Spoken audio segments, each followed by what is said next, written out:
Вот это часовой механизм. Видите? Он почти 40 метров в гире. То есть их заводишь наверху.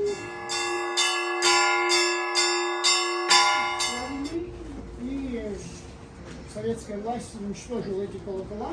Вот там внизу их нет. И вот здесь, видите, вот специальные шпалы сделаны. Значит, сейчас маленькими группами пойдем, потому что там площадь маленькая, где часовые. Еще 5 Сергей на вторых этажах. Вот Андрей в составе 13 человек. У нас сохранились даже фотографии. Значит, когда вы приходите в Свердловск,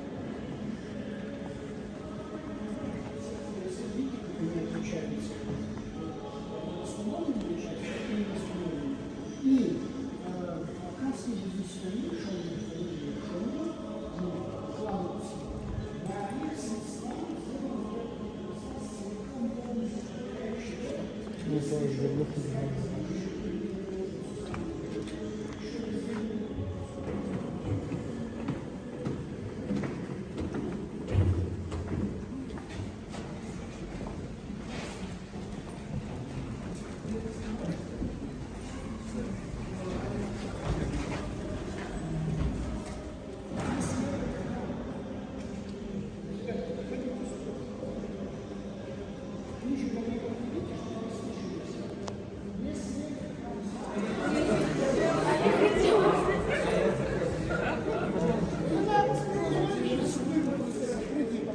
но чтобы одновременно освещать.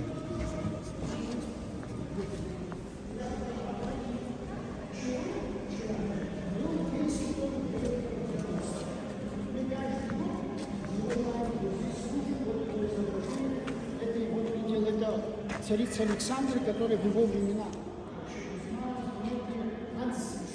Почему здесь водород?